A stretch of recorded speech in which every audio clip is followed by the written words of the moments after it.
Hello, Alex here, and in this entry into my series on mastering Harman Phoenix 200, I want to talk about Redscaling Phoenix and also Bleach bypassing it. So let's just get into it.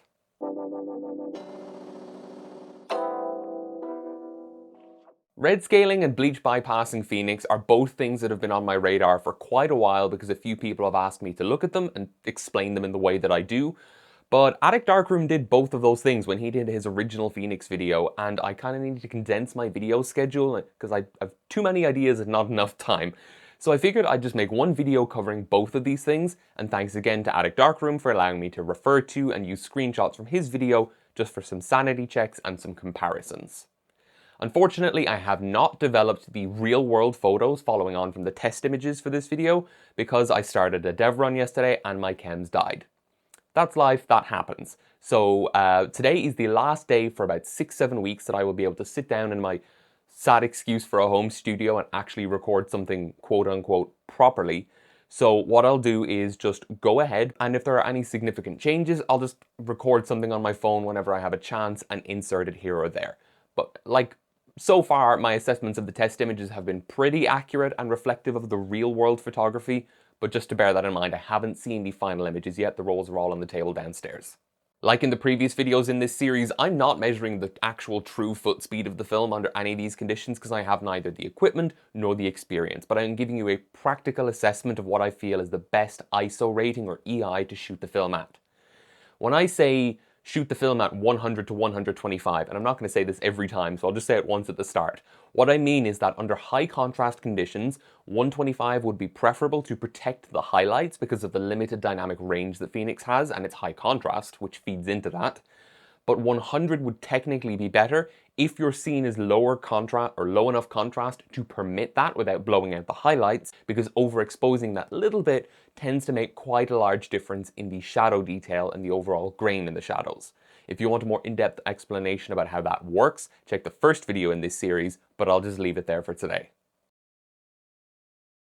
Many of you will have already heard of Redscale photography, and it evokes this mental image of burgundies and maroons up through bright scarlets and crimsons in your image in a true monochromatic red. Monochromatic doesn't mean black and white, it means single color, literally. In reality, you actually have quite a few more colors than that. You get oranges, you get yellows, even greens in your image depending on how much you overexpose the film. But broadly speaking, you know what I'm talking about, and it's a beautiful look under the right conditions, and it can really take a pretty bland and boring image and make something out of it.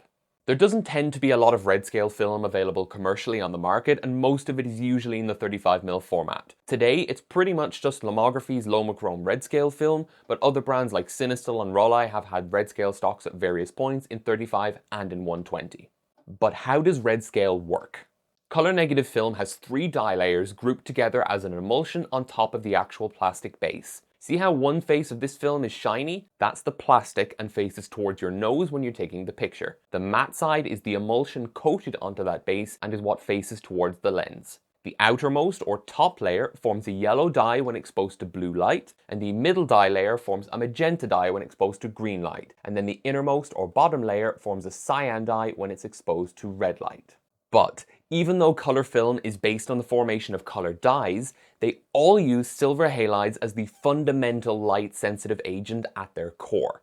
And the silver halides are all sensitive to blue and UV light, and I'm ignoring the UV light in this video. So what that means is that the blue-sensitive layer is actually sensitive to UV and blue light, the green-sensitive layer is sensitive to green, blue, and UV light, and the red-sensitive layer is sensitive to red, blue, and UV light. So if you had something very bright and very blue in your composition, you would actually expose that onto the blue, green, and red forming layers in the film. Something like the sky, for example. Again, I'm not showing it here, but there's normally a UV filter layer on top of the emulsion, and the more important thing is the inclusion of a yellow filter layer underneath the blue sensitive layer to absorb any excess blue light and prevent it from exposing the green or the red sensitive layers. This is very important to know for Redscale photography because we're essentially just flipping the film over and exposing it from the back, from the base side. So now the light passes through the film base and hits the red sensitive layer, exposing it to both the red and the blue light in your scene, plus trace UV, because the yellow filter is now behind the red sensitive layer. So both blue and red colors in your scene give you red dyes and red in your final image in Redscale photography. Because the red and green sensitive layers suck up most of the blue light, and because the yellow filter, which blocks blue light, is now in front of the blue sensitive layer, you basically don't expose the blue sensitive layer at all. It is definitely still sensitive to blue light, and some people online say that red scaling renders it insensitive to blue light. That's not true. We're just not exposing it because we're stealing all of the blue light before it could possibly hit the blue sensitive layer. A more normal color film base has a sort of orangish tint and does block some light because it isn't completely transparent. So you basically have an orange tinted ND filter in front of your emulsion, and the denser that base color is, the more light you lose. In general, you need to overexpose a given film by between 2 to 4 stops when you red scale it, depending on the density of the base and the particular sensitivities of the layers of that different film. When you don't overexpose it much, or you shoot it at box speed, you basically only expose the red sensitive layer, giving you a nearly monochromatic image. But as you expose more and more, a lot of the blue light as well as the green light will penetrate through into the green sensitive layer and give you some shades of green in the image that I find tend to be a bit more dynamic and interesting, at least for a high contrast scene. A more opaque base material also acts like a frosted window and diffuses the light somewhat, reducing apparent resolution by some degree that I can't really quantify for you. So realistically, you want a color film that has a very weak tint to the base and also a very clear base material.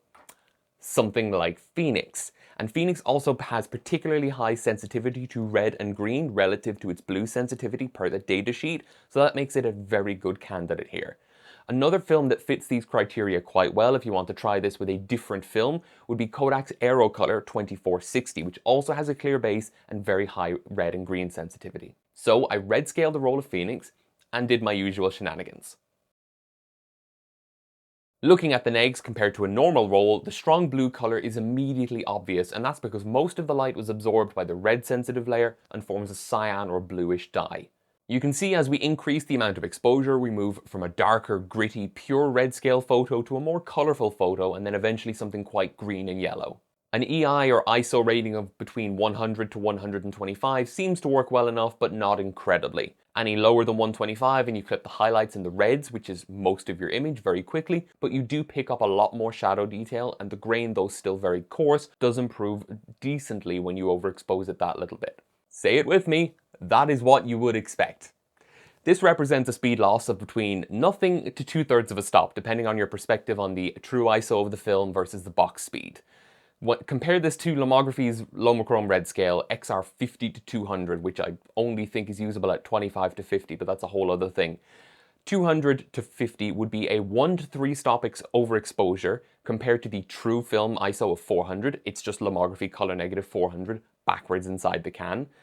And compared to that, Phoenix does a really good job at maintaining speed. You know, the clear base and everything and the high red sensitivity mean you don't lose a lot of light, but you are limited with your dynamic range and contrast because it's still Phoenix. And overall, that was a really good move. You'll see very shortly the color palette in general is very pleasing. It does lean more towards the yellow and greenish kind of look rather than pure orange, and I quite like that, as I said at the start of the video.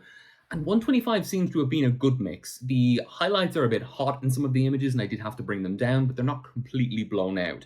And the shadows are, of course, grainy because we're not pulling here, just standard C41 development. And again, we're trying to form an image with pretty much just the red sensitive cyan forming layer, which is very difficult no matter what film you use, especially one with a very limited dynamic range and exposure latitude. Overall, this was extremely good and far better than I expected in the real world. I really can't oversell how good this film is as a Redscale film.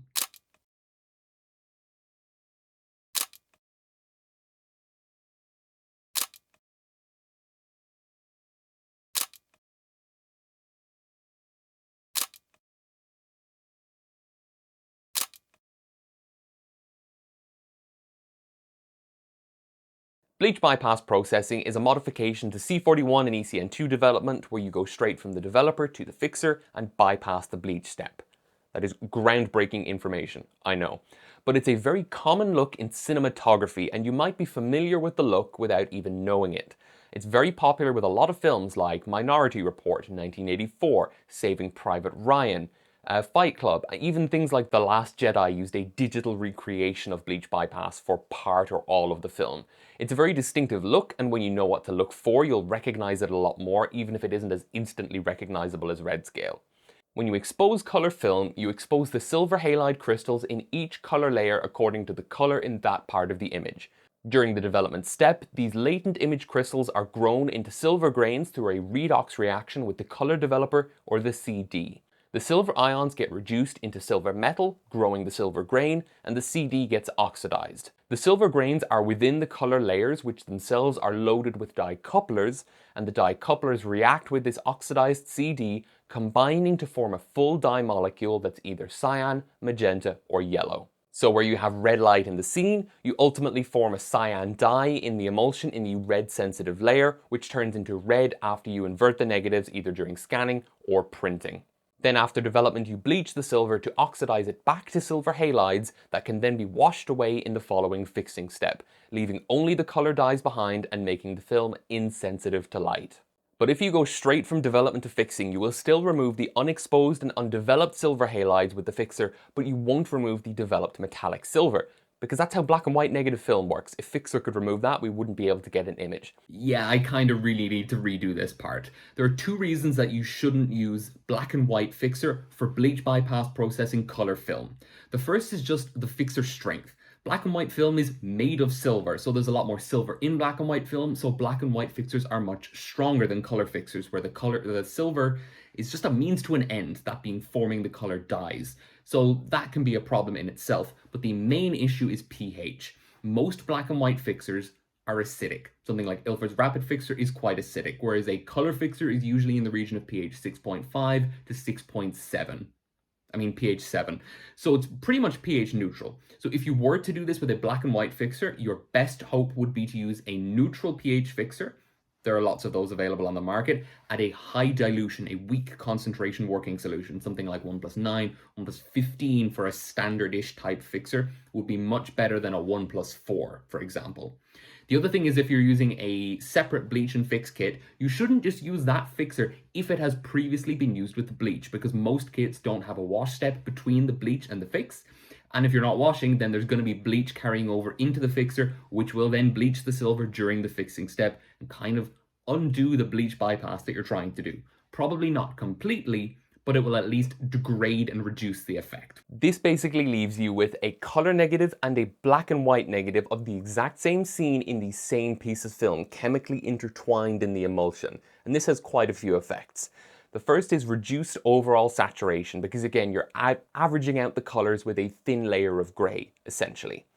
Increased contrast, because you form a proportionate amount of silver relative to the amount of color dyes in the highlights and in the shadows, so you get this more exponential, sharper HD curve.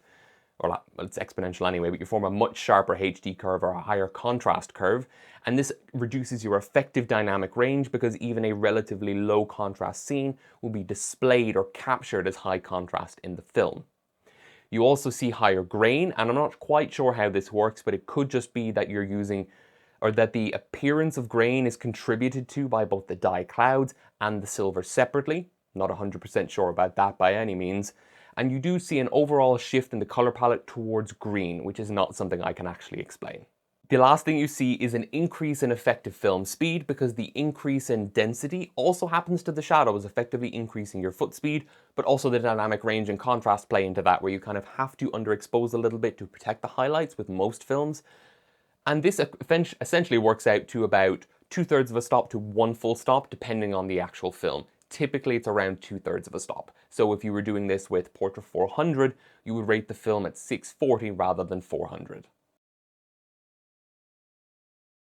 Looking at the negs, they don't have that same dense kind of overcooked look you would expect from a typical bleach bypassed film, but they do match what Attic Darkroom got, so it's probably just another quirk of Phoenix. Compared to my regular C41 shots at 200 and 100, the increase in contrast is immediately obvious, as is the green tint. Something I cannot explain in any way is why the saturation is higher rather than lower. I cannot make any sense of that whatsoever. Phoenix does Phoenix things. I haven't the slightest idea. I have asked a few people who I would trust to know about this kind of thing, and one person reported getting increased rather than reduced saturation with Kodak's Aero Color 3, not Aero Color 4, the current version. So it isn't completely unprecedented, but it's not what I would have expected to see at all. Going through the images, I feel like 125 performs best, but that 160 is the wise choice. It does retain highlights a lot better than 125, but the shadows are much worse, both in terms of grain and hues, and 200 is even worse again. Still, I have a feeling that the contrast is so high the highlights will fall off even more quickly than usual in the real world, so I think slightly underexposing and protecting those highlights would be the right move, and then just sacrifice a bit more shadow detail. I had a gut feeling while I was shooting the test strips for this video that this was not going to work well for Phoenix, so while I was doing it, I also shot a second one that I was going to pull process by one stop and bleach bypass, hoping that the overall look, the gritty grain, the green tint and everything would remain, but we would rein the contrast in a little bit by pulling. And if you want a more in-depth explanation of why pulling affects the contrast and the grain so much, check the first video in this series. The eggs themselves look very similar, and I actually mixed them up while I was scanning them, and the images overall have a warmer tone this time around, which was quite surprising. When I pulled Phoenix with C41 processing, I saw my pick for film speed drop from about 125 to 160 down to just 100, so 1/3 to 2/3 of a stop, because the increased exposure and halation meant that overexposing a full stop wasn't going to work out. Comparing the image shot at 160 and developed +0 and the image shot at 80 pulled -1, both bleach bypassed, the highlights are just gone in the pulled image, and there's a ton more halation like I saw with regular C41 pulling.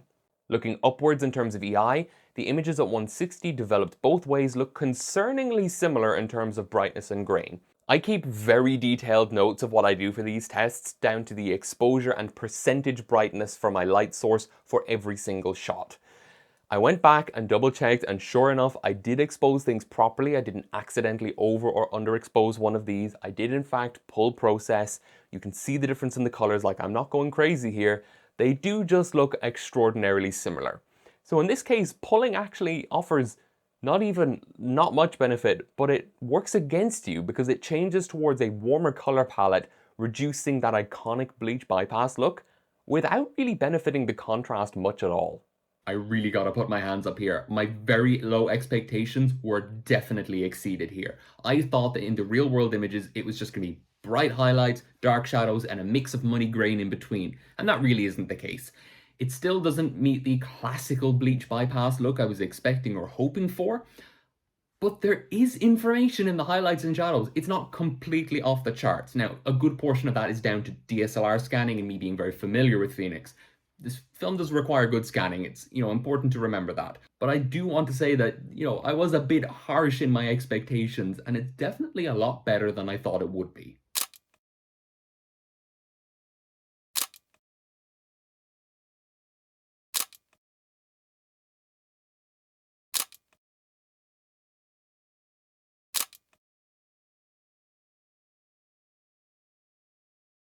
So to summarize this chapter, red scaling was a really good option for Harman Phoenix 200 because the combination of the high red and green sensitivity as well as the clear base means you don't really lose a lot of film speed, essentially turning it into the fastest red scale film on the market. If you think, 3 stops of overexposure for a Kodak film based on what lomography are recommending and what actually works in the real world, Phoenix is about as fast as Portra 800 red scale in that sense, and that's quite impressive. The overall image quality does improve as you go from 125 down to 100, but again, 125 might be a better choice in the real world.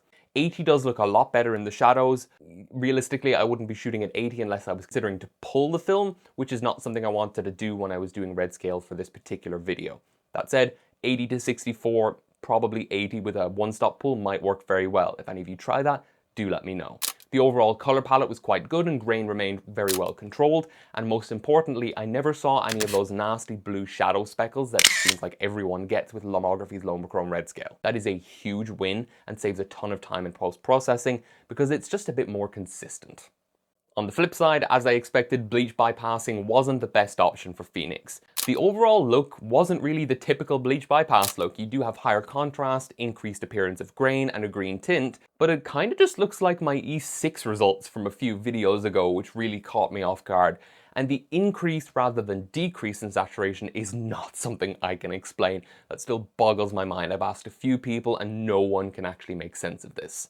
Contrast and dynamic range are affected in the normal way, as I said, as is grain, but overall it's just not really a good performer because Phoenix's already limited dynamic range and very high contrast kind of feed into this too much and you end up with something that's going to be quite hard to shoot. I tried pulling as well to see if I could rein that contrast in, and it really didn't do anything. The contrast basically didn't change, and you just shifted the colors towards warmer tones, which goes further again away from the actual bleach bypass look, in conjunction with the increased rather than decreased saturation.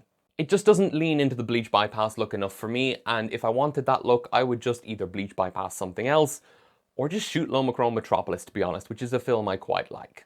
Redscaling though is definitely a good option, and if any of you decide to redscale some Phoenix, please show me your results because I want to see what other people do with it, how you expose it, how you compose, just see how it works for you. I also want to thank Addict Darkroom yet again for chatting to me and making sure I'm just insane, not crazy, about the saturation thing and everything else, and just for letting me use his content again, which I really do appreciate.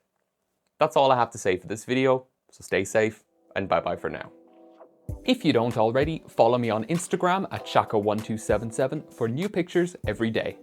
If you liked this video and enjoy what I do on the channel, please consider subscribing or checking out my Patreon where the tiers start at just €1 per month.